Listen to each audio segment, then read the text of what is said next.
Hello hi नमस्कार, मैं आपका सूरज सर स्वागत करता हूं आज की इस सेशन में। और आज हम बात करने वाले एनआईएस केमिस्ट्री। एक्चुअली में अक्टूबर में जो पेपर होने वाला है उसका क्या सिलेबस होने वाला है केमिस्ट्री का। हम जब कंफ्यूज होते हैं तो मैं आपसे कहता हूं don't confuse and don't waste time और अपनी स्ट्रेटजी स्टार्ट कीजिए। सर क्या स्ट्रेटजी होगी? मैंने यहाँ लिखा बस इतना ही पढ़ना है। कितना पढ़ना है? तो आपको 100% सिलेबस नहीं पढ़ना है, ये आपके लिए गुड न्यूज है। इसके अलावा इसमें हम आपको बताएंगे कैसे कौन कौन से चैप्टर हैं जो बहुत इंपॉर्टेंट है, उसको आपको जरूर करना चाहिए। ऐसा कौन सा सेगमेंट होगा जिसको अगर आप नहीं भी करेंगे तब भी आप पास हो जाएंगे। ये सारी बातें आज की इस वीडियो में करेंगे। केमिस्ट्री में कितना समय देना चाहिए, कैसे पढ़ना चाहिए, ये सारी बातें भी होगी।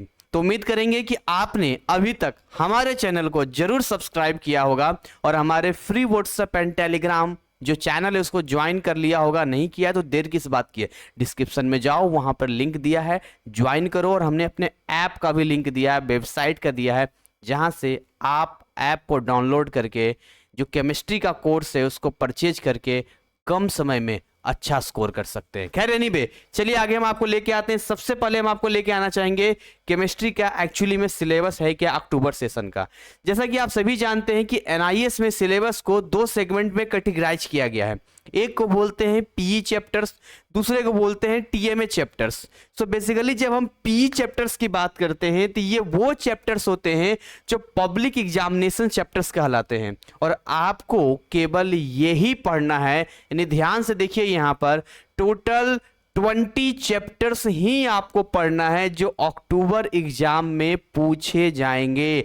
हेलो, टोटल नहीं आपको पढ़ना है। जैसे मान लो टोटल चैप्टर्स की संख्या कितनी है, 32 है, तो क्या सर हमें 32 पढ़ना होगा? बिल्कुल नहीं, 32 नहीं पढ़ना है। ये जो टीएमए का 40% आपको दिख रहा है इसको आपको नहीं पढ़ना है। केवल और केवल आपको यहाँ पर 20 चैप्टर पढ़ना। हालांकि 20 चैप्टर भी कम नहीं होता है as compare to CBSE and other board.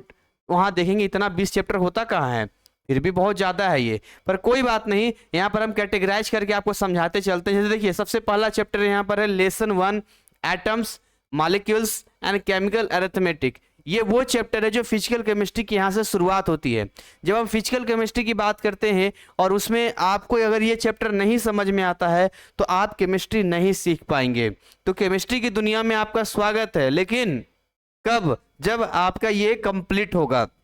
यानी कुछ ऐसे चैप्टर है केमिस्ट्री में जो आपको मस्ट मतलब पढ़ना ही पढ़ना है। उसके अंदर मोल्स कैसा निकाला जाता है, रिएक्शन का क्या हिसाब किताब है, कैसे हम लोग परसेंटेज वगैरह निकालते हैं, ये सारी बातें इसमें हैं। और हमने इस चैप्टर को यूट्यूब पर बिल्कुल फ्री में दिया है जिसको आप पढ़ सकते हैं। प्लेलिस्ट में जाएंगे वहां मिल जाएगा, डिस्क्रिप्शन में मैं आपको लिंक दे दूंगा, इसका जरूर पढ़िएगा। दूसरा चैप्टर आपका एटॉमिक स्ट्रक्चर। एटॉमिक स्ट्रक्चर भी बहुत इंपॉर्टेंट चैप्टर है क्योंकि इस चैप्टर में आपको बहुत कुछ सीखने को मिलता है एटम्स के बारे में। इसके अलावा आप यहाँ पर सीखते हैं क्वांटम नंबर्स के बारे में। एंड देन जब आगे प्रोसीड करते हैं तो हमें मालूम होता है कि ये होता है आपका electronic configuration. And without knowing electronic configuration आप पूरा का पूरा इनऑर्गेनिक केमिस्ट्री को ब्लैंक कर देंगे। आपको P block, S block, D block, A block समझ में ही नहीं आएगा। So most important chapter 1, chapter 2 and आपके लिए गुड न्यूज है कि हमने चैप्टर 2 को भी बड़े डिटेल में और कंप्लीट करवाया है जो यूट्यूब पर अवेलेबल है। मैं लिंक डिस्क्रिप्शन में दे दूंगा, आप देख लीजिएगा। इसके अलावा आगे बात करते हैं चैप्टर 4 की। चैप्टर जो 4 है आपका वो है केमिकल बॉन्डिंग। केमिकल बॉन्डिंग एक ऐसा चैप्टर है जो अपने आप में ही केमिस्ट्री को एक कंट्रोल करता है। यानी जिसका केमिकल बॉन्डिंग स्ट्रांग होगा उसको क्या ऑर्गेनिक, क्या इनऑर्गेनिक एंड क्या फिजिकल केमिस्ट्री तीनों में हेल्प मिलेगा। जो स्टार्टिंग के चैप्टर आप देख रहे हैं, चैप्टर 1, चैप्टर 2, चैप्टर 4, ये 3 चैप्टर कंपलसरी है, आपको पढ़ना ही चाहिए। कोई किंतु परंतु, कोई विकल्प आपके पास नहीं है। चलिए आगे बढ़ते हैं, आपके पास नेक्स्ट चैप्टर की बात करते हैं। आपका अगला चैप्टर है लेसन 7। इसमें है सॉल्यूशन। ये काफी इजी चैप्टर है, कोई हार्ड नहीं है। और इस चैप्टर की अगर हम बात करें वेटेज वाइज भी तो ठीक ठाक है और इस चैप्टर को आपको जरूर कर लेना चाहिए क्योंकि अक्सर इस चैप्टर से सवाल पूछे जाते हैं और जो सवाल पूछे जाते हैं काफी आसान होता है। नेक्स्ट हम बात करते हैं, हमारा चैप्टर है लेसन 9 केमिकल थर्मोडायनेमिक्स। ये चैप्टर भी अपने आप में इंपॉर्टेंट है और इससे अच्छी बात यह है कि इस चैप्टर में बहुत बच्चों को कंफ्यूजन होता है, लेकिन अगर जिनका कॉन्सेप्ट क्लियर है वो अच्छा परफॉर्म कर लेंगे, क्योंकि ये केमिकल रिएक्शन के बेसिस पे ज़्यादा सवाल पूछता है। बट हाँ, कुछ ऐसे क्वेश्चंस इसमें हैं जो रिपीटेड होते हैं, तो रिपीटेड क्वेश्चंस की ओर आप आएंगे तो केमिकल थर्मोडायनेमिक्स बेस्ट है आपके लिए। अगर आप प्रीवियस ईयर 1-2 ईयर के क्वेश्चंस 3-4 साल के देख लेंगे तो वहाँ आपको बहुत सारे क्वेश्चंस आपके एग्जाम में भी आ सकते हैं। सॉल्यूशन वाले में भी कुछ रिपीटेड है, बट पक्का नहीं कह सकते हैं, ठीक है। हाँ, केमिकल बॉन्डिंग में कुछ रिपीटेड आते हैं जिसको आप देख सकते हैं। इसके अलावा अगर हम चैप्टर 12 चैप्टर 13 की बात करते हैं, अपने आप में ये एक भयानक चैप्टर है। भयानक चैप्टर इसलिए नहीं बोल रहा कि मैं आपको डरा रहा हूँ, डराने में सेंस क्या कि भाई इस चैप्टर को ध्यान से पढ़ना पड़ेगा। इलेक्ट्रोकेमिस्ट्री से पहले आयनिक इक्विलिब्रियम का सामना होता है। अब क्योंकि आयनिक इक्विलिब्रियम से पहले हमें यहाँ पर एक और चैप्टर पढ़ना होता है जो कि टीएमए का चैप्टर है, और वो है केमिकल इक्विलिब्रियम। अब केमिकल इक्विलिब्रियम आपने पढ़ा नहीं और पहुंच गए आप आयनिक इक्विलिब्रियम में, तो बहुत सारे आधे अधूरे कॉन्सेप्ट आपके पास होने की वजह से ये चैप्टर समझ में नहीं आता है। तो जो हमने कोर्स डिजाइन किया है उसमें हमने बहुत सारे ट्रिक्स बताए हैं, बहुत सारी चीजें ऐसी बताई है कि अगर पहली बार कोई विद्यार्थी पढ़ता है जिसको कुछ केमिस्ट्री में नहीं आता है तो भी वो बहुत अच्छा परफॉर्म कर सकता है। सो बेसिकली जो आयनिक इक्विलिब्रियम है, इलेक्ट्रोकेमिस्ट्री है, आप चाहें तो मान लो आपके पास केवल 1 हफ्ते का समय है, 10 दिन का समय है, अब ये संभल ही नहीं रहा है तो आप स्किप कर सकते हैं। अगर आपके पास 1 महीने का भी समय है, मैं कहता हूं 15-20 दिन का भी समय है, ये चैप्टर आपको नहीं स्किप करना चाहिए। लेकिन ये चैप्टर खुद से पढ़ने पर नहीं समझ में आएगा। जैसे आप हमारे कोर्स से पढ़ लेंगे तो समझ में आएगा, किसी टीचर ने आपको पढ़ा दिया तो समझ में आ जाएगा, या एनआईएस की बुक्स को जाएंगे खुद से पढ़ने तो खैर समझ में तो नहीं आएगा, ठीक है। तो इस चैप्टर को हाईलाइट कर लेना, चैप्टर 12 चैप्टर 13 को, इस पर ज्यादा आपको समय देना पड़ेगा, थोड़ा ज्यादा ब्रेन लगाना पड़ेगा। सो ओवरऑल अगर मैं इन चैप्टर्स की बात करूं, चैप्टर ये देखो 1 से लेकर 13 ये आपका फिजिकल केमिस्ट्री है, और फिजिकल केमिस्ट्री जो है वो इंपॉर्टेंट है। आपको फिजिकल केमिस्ट्री सबसे पहले कंप्लीट करना चाहिए, क्योंकि फिजिकल केमिस्ट्री अगर आपका कंप्लीट नहीं होगा तो आपके साथ हो जाएगा दिक्कत। दिक्कत क्यों होगा, किस सेंस में होगा, समझिएगा जरा। देखिए ये मैं ले लेता हूं चैप्टर 1 चैप्टर 2 7 9 12 13, कितना हो गया, 1 2 3 4 5 6 चैप्टर। ये चैप्टर आप दिख रहे हैं यहाँ पर 6 चैप्टर हो गया यहाँ पे। बाकी पहले यहाँ पर एक चैप्टर जो होता था gaseous state and liquid state होता था, उसको यहाँ पर इस इधर की साइड हुआ करता था, जिसको हटा दिया गया है। इसके अलावा कोलाइडल हुआ करता था, इधर की साइड वो जिसको हटा दिया गया है यहाँ पे, ठीक है। और भी बहुत सारा है, जैसे केमिकल काइनेटिक्स इधर हुआ करता था, अब इसको हटा दिया गया है यहाँ पे, ठीक। तो अभी जो चैप्टर्स आपके सामने नजर आ रहा है, बस इतने ही चैप्टर आपको पढ़ना है फिजिकल केमिस्ट्री की। यदि हम बात करें तो ये बिल्कुल लेटेस्ट का मैं आपको बता रहा हूं, जो 40 और 60 का हिसाब किताब चल रहा है। और ये 6 चैप्टर को इतना अच्छे से पढ़ो, इतना अच्छे से पढ़ो कि इनके क्वेश्चंस जहां भी आपको नजर आ जाए उनको आप अच्छे से सॉल्व कर दो। सो फिजिकल केमिस्ट्री की बात हो गया, चलिए आगे बढ़ते हैं। नेक्स्ट यहां से आपका स्टार्ट होता है इनऑर्गेनिक केमिस्ट्री। बेसिकली अगर हम इनऑर्गेनिक केमिस्ट्री की बात करते हैं तो बस इतना ही इनऑर्गेनिक केमिस्ट्री है जो आपको पढ़ना है, और इसको ध्यान से देख लीजिए। और कौन कौन से पढ़ना है यहाँ पे, तो 17 18 20 21 और 22, यानी कि hydrogen and S block elements, general characteristics of P block elements, P block elements and there compounds 2, lesson 21 D block and F block elements, and lesson 22 coordination compounds. तो ये जो आप चैप्टर्स देख रहे हैं ना, इसको कहते हैं इनऑर्गेनिक केमिस्ट्री। अच्छा, इसमें ना बड़ी अच्छी बात मैं एक बताऊंगा इनऑर्गेनिक केमिस्ट्री में। मैं आपको बता दूं, मेरा तो काम है ना, लाइव क्लास वगैरह देता हूं तो मेरे पढ़ाता रहता हूं। तो लेसन 17 की बात करते हैं ना, देखो ये आपका इजी चैप्टर है, ये वाला इजी है। इसके अलावा अगर आप बात करेंगे आगे से फर्दर, जैसे कि 18 और 20, ये दोनों ना कोरिलेट करेगा, यानी एक बार आपने कॉन्सेप्चुअल है ये, तो कॉन्सेप्ट इसमें ज्यादा मिलेगा आपको, इसके अंदर कॉन्सेप्ट्स आपको मिलेंगे। तो अगर आपने ढंग से पढ़ लिया तो आपको समझ में आ जाएगा। उसी तरीके से अगर मैं बात करूं यहाँ पर डी ब्लॉक एलिमेंट्स की बात करूं, तो ये भी थोड़ा सा कॉन्सेप्चुअल है, और ये उन्हीं बच्चों को समझ में आएगा जिनको कौन सा चैप्टर समझ में आएगा, ये जिनको 17 समझ में आएगा उनको 18 20 21 सब समझ में आएगा। एंड द मोस्ट इंपॉर्टेंट जिनको इलेक्ट्रॉनिक कॉन्फ़िगरेशन आता है वही इन चैप्टर्स को समझ पाएंगे, क्योंकि जगह जगह पर आपको जो है वैकेंट सेल है ना, बहुत सारे फुल फिल हाफ फिल ऐसे करके देखने को मिलेंगे। इलेक्ट्रॉन का यहाँ पर एक्सचेंज करने को मिलेगा, ट्रांसफर करने को मिलेगा, ऑक्सीडेशन नंबर देखने को मिलेगा। तो ये समझने में आपको थोड़ा दिक्कत होगा, टेक्निकल चीजें हैं। तो इसीलिए मैंने कहा था कि जिनका एटॉमिक स्ट्रक्चर बढ़िया होगा वो बहुत अच्छा स्कोर कर लेंगे। इसके अलावा अगर हम बात करते हैं लेसन 22 की यानी कोऑर्डिनेशन कंपाउंड की बात करते हैं, तो जी कोऑर्डिनेशन कंपाउंड जो है अपने आप में एक बहुत दिलचस्प चैप्टर है। इसके जो कॉन्सेप्ट हैं वो थोड़े से हटकर हैं, मतलब थोड़ा अटपटा आपको लगता है कि हम पढ़ क्या रहे हैं, आपको यही अजीब सा लगता है, लेकिन ठीक है अगर ढंग से पढ़ेंगे तो ये भी स्कोरिंग चैप्टर है और लिमिटेड क्वेश्चंस इसके अंदर आता है। सो ओवरऑल ऊपर के 6 चैप्टर्स हो गए और बाकी इन चैप्टर्स को ले लीजिए, कितना हो गया 1 2 3 4 और 5, यानी कि 6 5 11 चैप्टर, 6 फिजिकल का, 5 इनऑर्गेनिक का, टोटल ये 11 चैप्टर्स एनी हाउ आपको कंप्लीट होना चाहिए, क्योंकि अगला सेगमेंट जो हम स्टार्ट करने वाले हैं वो ऑर्गेनिक केमिस्ट्री का स्टार्ट करने वाले हैं। और ऑर्गेनिक केमिस्ट्री आपको एक पल के लिए धोखा दे सकता है, लेकिन फिजिकल केमिस्ट्री और इनऑर्गेनिक केमिस्ट्री आपको धोखा नहीं देगा, क्योंकि ये दो ऐसे पोर्शन हैं जहां पर इनके लिमिटेड क्वेश्चंस होते हैं और क्वेश्चंस का दायरा बहुत ज़्यादा ये नहीं बढ़ा पाएंगे। जब बोर्ड लेवल की मैं बात करूं तो यहाँ स्कोर अच्छा किया जा सकता है। फिर भी क्योंकि आपको अगर अच्छा स्कोर करना है, 75% लाना है, 80% लाना है, 90% लाना है, तो ऐसे केसेस में मैं आपको सजेस्ट करूंगा, आपके पास प्रॉपर टाइम है और आपको ऑर्गेनिक केमिस्ट्री भी बड़े ध्यान से पढ़ना चाहिए।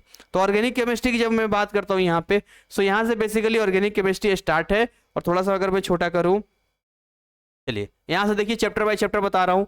लेसन 23 की बात करते हैं, नोमेनक्लेचर एंड जनरल प्रिंसिपल्स। ये पूरा चैप्टर हमने जो है यूट्यूब पर फ्री में पढ़ाया है, आप उसको जाके देख सकते हैं। और ऑर्गेनिक केमिस्ट्री की शुरुआत बेसिकली यहीं से होती है। जिसको ये चैप्टर नहीं समझ में आएगा उसको पूरा का पूरा ऑर्गेनिक केमिस्ट्री ब्लैंक हो जाएगा। इसके अंदर बहुत सारे कन्वर्जन रिएक्शंस हैं, जिसके ऊपर जब मैं रिसर्च कर रहा था, जब मैं कोर्सेज को बना रहा था, तो हमने अलग से कुछ पार्ट्स बनाए थे, जिसको हमने केमिस्ट्री के VVI सीरीज जो 444 में हमने ऐप में दे रखा है, वहां से आप परचेज करेंगे तो वहां आपको मिल जाएगा। हमने बहुत सारे केमिस्ट्री के इंपॉर्टेंट क्वेश्चंस, उनका सॉल्यूशन, उनका एक्सप्लेनेशन लेक्चर्स, और साथ में अलग से ऑर्गेनिक केमिस्ट्री को इजी बनाने के लिए हमने ऑर्गेनिक कैप्सूल्स बनाए थे, जिसमें हमने डिटेल में बताया था कि अगर मान लो अगर एल्कोहल है उसको एल्डिहाइड में कन्वर्ट करना है, एल्कीन में कन्वर्ट करना है, एल्काइन में कन्वर्ट करना है, सो कैसे कन्वर्ट करेंगे, क्या कुछ रिएजेंट होता है, क्या कुछ ट्रिक होता है, तो उसको इजी बनाने के लिए हमने वो काम किया था। तो यहाँ से जो है लेसन 23 की बात करते हैं, ये जरूर आपको देखना चाहिए, हमने फ्री ऑफ कॉस्ट में बताया है। देन आगे बात करते हैं लेसन 24 हाइड्रोकार्बन है। हाइड्रोकार्बन वही जिसमें हम पढ़ते हैं एल्केन के बारे में, एल्कीन के बारे में, एल्काइंस के बारे में। सो बेसिकली अगर आप कंपेयर करते हैं एनसीईआरटी से तो थोड़ा सा आपको डिफर लगेगा, क्योंकि एनसीईआरटी एक अलग दायरे, एक अलग सरकमफ्रेंस में चलता है, जबकि हम एनआईएस की बात करते हैं तो इसकी एक अलग ही दुनिया है। तो अगर आप मैच करने की कोशिश करेंगे तो ये मिसमैच हो जाएगा और वहां आपको प्रॉब्लम होगा। इसलिए हम कहते हैं कि एनसीईआरटी केवल बैकग्राउंड नॉलेज के लिए ठीक है, बट एज ए फ्रेश अगर आपको पढ़ना है तो एनआईएस का पढ़ना चाहिए। इसके अलावा हम 25 की बात करते हैं, compounds of carbon containing halogens. अब इसके अंदर जितने भी हैलोजेंस होंगे, चाहे क्लोरो, फ्लोरो, ब्रोमो, आइडो, वो सारे के सारे इसमें आ जाएंगे। कुछ कन्वर्जेंस रिएक्शंस होंगे, केमिकल आपके कैरेक्टरिस्टिक्स होंगे, और उसके हिसाब से कुछ इंपॉर्टेंट रिएक्शंस एंड रिएजेंट्स होंगे। सो ये भी चीजें हैं, चैप्टर ठीक ठाक है। चैप्टर 26 बहुत इजी है, एल्कोहल्स, फिनॉल्स एंड ईथर्स के बारे में हमें पढ़ना है। जब हम बात करते हैं एल्कोहल्स की, फिनॉल्स की, ईथर्स की, तो ये चैप्टर इसलिए इजी है क्योंकि जो पीछे के आपने चैप्टर्स पढ़े हैं उनके नॉलेज यहाँ पर काम आ जाता है। नेक्स्ट अगर हम बात करते हैं यहाँ पर, अगर बस खत्म ही है, ठीक है। अगर हम नेक्स्ट बात करते हैं चैप्टर 27 की, तो बेसिकली चैप्टर 27 में एल्डिहाइड है, कीटोन्स है एंड कार्बोक्सिलिक एसिड है। ये थोड़ा सा हार्ड रह सकता है क्योंकि इसके अंदर थोड़ी सी चीजें बदल जाती हैं आते आते, क्योंकि इसके अंदर aldehyde, ketone and carboxylic acid के जब कार्बन के साथ ऑक्सीजन एंड बाकी एलिमेंट्स आना अटैच होना शुरू होता है तो इनका मैकेनिज्म में भी चेंज आता है, और जिसकी वजह से ऊपर तक तो थोड़ा सा आपको सही लगता है, लेकिन जैसे ही आप 27 में एंटर करते हैं तो आपका दिमाग हैंग होने लगता है, आपको कंफ्यूजन होने लगता है एक ही चीज रिपीट हो रही है। और इसको क्लैरिटी देने के लिए एक प्रॉपर नॉलेज की आवश्यकता है, एक नॉलेज होना चाहिए, कॉन्सेप्ट होना चाहिए, और वो कॉन्सेप्ट हमने अपने कोर्स में दिया है, जो कोर्स आज की डेट में मात्र 1250 में हमने दिया है। डिस्क्रिप्शन में जाएंगे तो लिंक हमने दिया है, वहां से आप उसको परचेज करके पढ़ सकते हैं। 100 आवर के आसपास का हमने लेक्चर दिया है, उसके अंदर पीडीएफ भी है, नोट्स भी है, और जब उसको आप पढ़ेंगे तो ऐसा आपको लगेगा कि मजा आ गया पढ़ के। उसके अंदर बहुत सारे ट्रिक्स, बहुत सारी चीजें हमने दिया है। इस कोर्स को डिजाइन करने में मुझे बहुत समय लगा है और पूरी की पूरी मैंने मेहनत किया है, रात रात को जाग जाग के मैंने एक कोर्स डिजाइन किया है। तो ये जो कोर्स आपको मैंने बनाया है, ये इतना बढ़िया और सुपर कोर्स है कि जैसे ही इसको लॉन्च किया था हमने और पहले ही बैच में 95% आया, और उसके बाद ऊपर वाले का आशीर्वाद है और आपकी मेहनत रहती है कि हर बार जो भी बच्चा इस कोर्स को लेता है उसको ये मान लीजिए कि मेहनत कर लेगा तो 80 एंड एबव बहुत इजी आ जाएगा, और ये मैंने आजमाया हुआ है। लेसन 28 की बात करते हैं, compounds of carbon containing nitrogen की बात करते हैं। यहां आएंगे, अगर आपने चैप्टर 27 को अच्छे से कर लिया तो चैप्टर 28 आपके लिए इजी हो जाएगा, क्योंकि इसके बाद ये नॉलेज यहां पर रिपीट करेगा। बायोमोलिक्यूल्स एक ऐसा चैप्टर है जो एवरेज चैप्टर है, आप इसको बहुत हार्ड नहीं कर सकते हैं in the sense that conceptually. तो यहां पर क्या है कि बहुत सारे ऐसी चीजें हैं जो एक डेफिनेशन के तौर पर है, और साथ में इन डेफिनेशंस के अंदर आएंगे तो आपको बड़े भयानक भयानक कंपाउंड्स देखने को मिलता है, ऑर्गेनिक मॉलिक्यूल्स देखने को मिलते हैं। And the behalf of organic molecules, अगर आपने पीछे के नॉलेज नहीं पढ़े हैं सो बायोमोलिक्यूल्स या तो आप रट के जाएंगे, समझ के तो नहीं जा सकते, समझ तभी सकते हैं जब पीछे से ये सारी चीजें क्लियर रहेगी। सो मुझे उम्मीद है कि यहां तक बायोमोलिक्यूल्स तक हमने आपकी जो ऑर्गेनिक की जर्नी है, यहां तक मैंने आपको समझाया होगा कि कैसे ऑर्गेनिक केमिस्ट्री में आपको अलर्ट रहना है, फूंक फूंक कर कदम रखना है।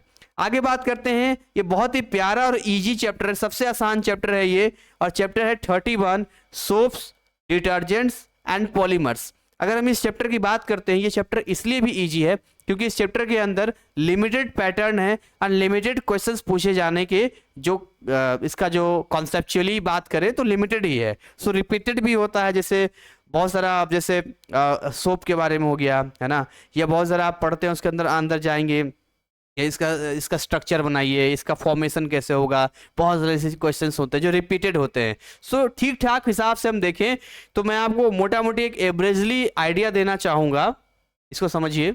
अगर मैं इसको समराइज करूं कि क्या स्ट्रेटजी हमें लेना चाहिए, तो अकॉर्डिंग टू माय स्ट्रेटजीज जो मैं कि हर बार फॉलो करवाता हूं बच्चों को, और वो ये है कि केमिस्ट्री को आप दिल से पढ़िए। केमिस्ट्री बहुत ही प्यारा सब्जेक्ट है, बस इसका ऑर्गेनिक वाला पार्ट थोड़ा सा परेशान आपको कर सकता है, लेकिन अगर आप मेहनत करेंगे तो मेहनत के दम पे उस ऑर्गेनिक के पार्ट को भी अपने कंट्रोल में ले सकते हैं। असंभव नहीं है, ठीक है। जैसा मैं हमेशा कहता हूं, या तो बने हुए सड़क पे चलिए या आपको अपना सड़क खुद बनाइए। अब आपके पास इतना समय नहीं है कि अपना सड़क खुद बनाएं, इतने लाइफ में आप खर्च करते हैं पैसे। आप नॉर्मल भी ट्यूशन कहीं पढ़ेंगे तो जो मेरा ऑफलाइन कोर्स होता था वो मैं 2000 रुपये एक सब्जेक्ट का लेता था। अगर केमिस्ट्री मुझसे कोई 3 महीने पढ़ेगा 6000 रुपया मैं लेता था एडवांस में, कम से कम 1 महीने का एडवांस जरूर लूंगा, और वैसे इकट्ठा तो पूरा कोर्स का 6-7 हज़ार ले लिया। उसी चीज़ को मैंने मात्र 1250 रुपये में अपने ऐप में दिया है। और क्वालिटी की बात करें तो आप हमारे टीचिंग की क्वालिटी को देखेंगे, जो कि यूट्यूब पर हमने पढ़ाया भी है, लाइव आता रहता हूँ, तो आपको लगेगा कि वाकई में जो है मज़ा आ रहा है सर से पढ़ के, ऐसे थोड़ी बच्चों का नंबर आता है। तो हम 3 बेसिकली कैटेगराइज यहाँ पर हमने डिस्कस किया था, और डिस्कशन में हमें समझ में आया था कि अपना है फिजिकल केमिस्ट्री,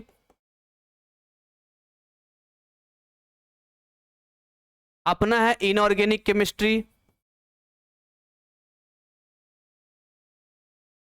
ठीक है, और अपना है ऑर्गेनिक केमिस्ट्री।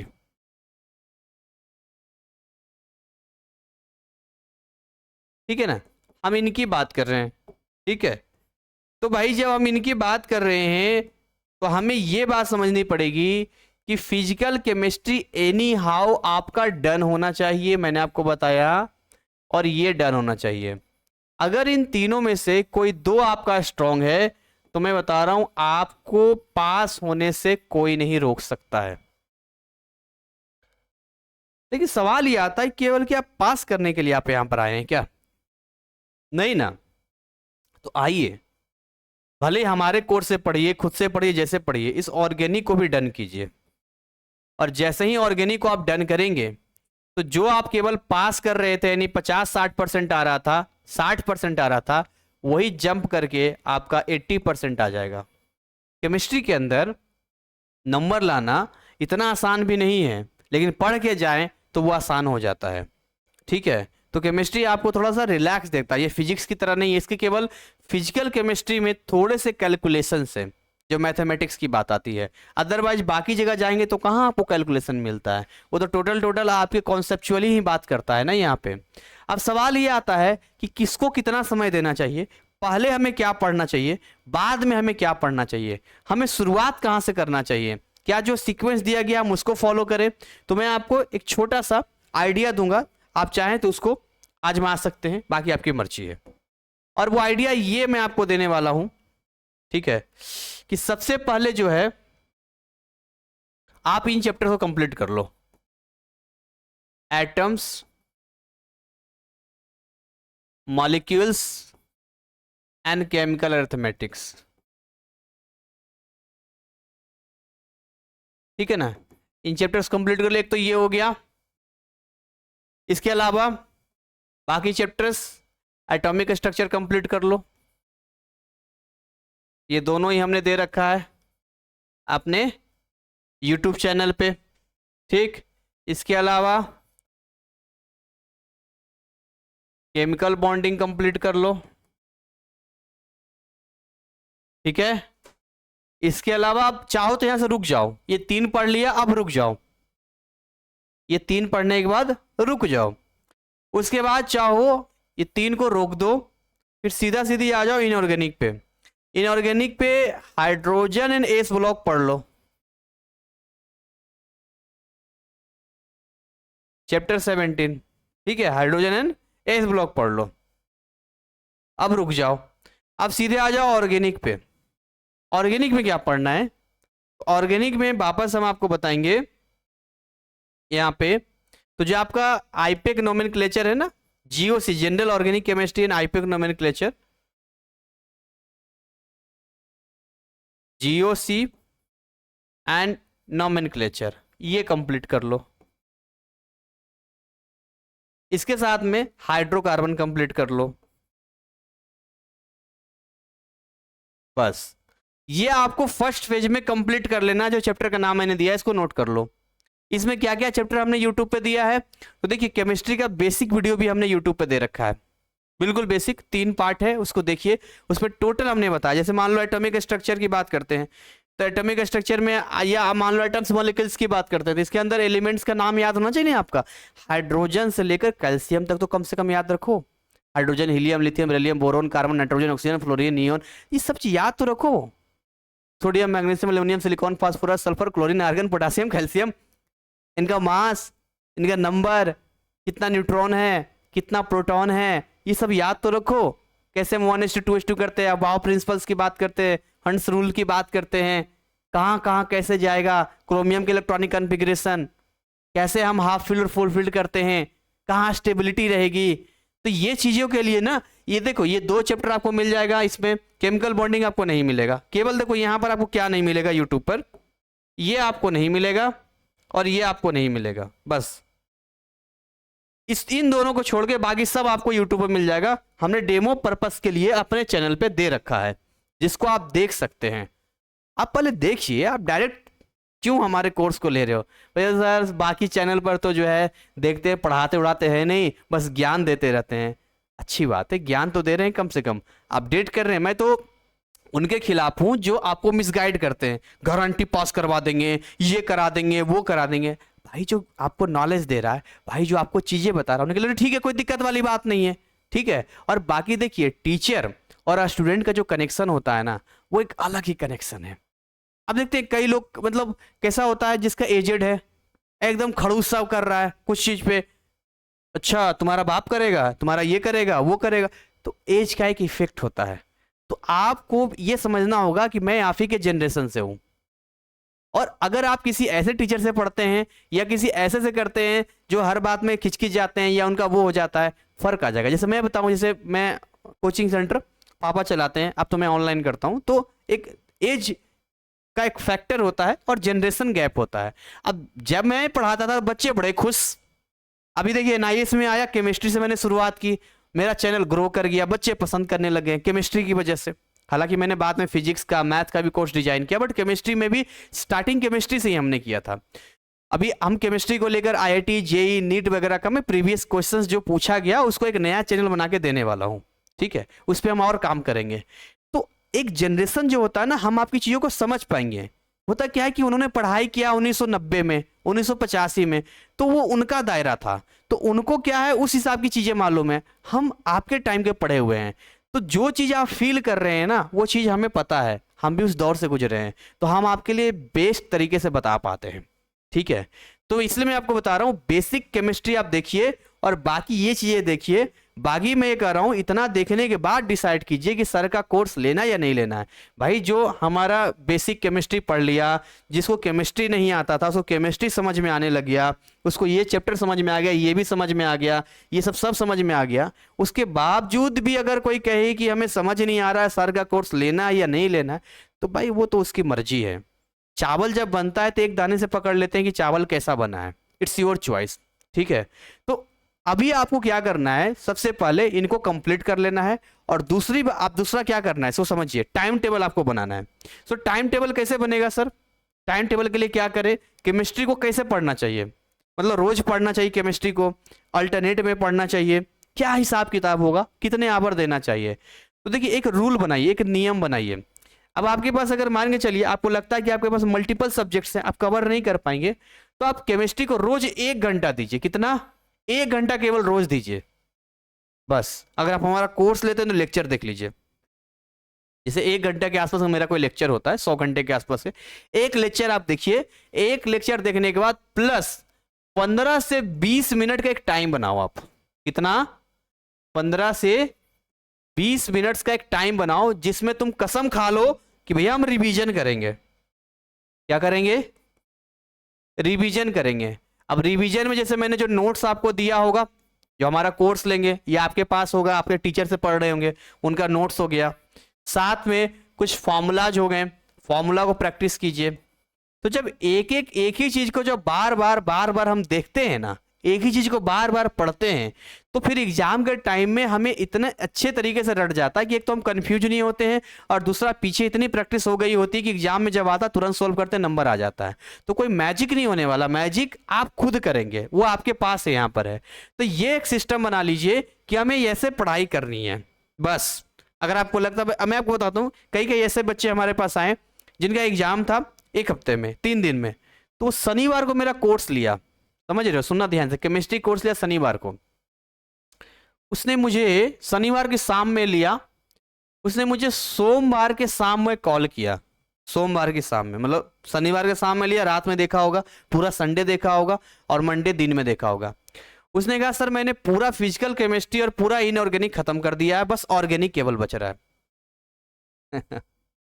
समझ रहे हो, वो खाली कोर्स नहीं है, उसमें मैंने अपना खून पसीना लगाया है। आज की डेट में देख रहे हैं ना, डिजिटल बोर्ड, एसी में पढ़ा रहा हूँ, इतनी गर्मी में थोड़ी ना मैं ये मोटा कपड़ा पहन के पढ़ाऊंगा, एसी चल रहा है, सब चल रहा है, ऐप है अपना, वेबसाइट है। बट उस टाइम पे क्या था कि बिल्कुल हमारे पास बस इतना था कि हमें काम करना है, हमें बस काम करना है, और हम बस केवल वीडियो बनाते थे।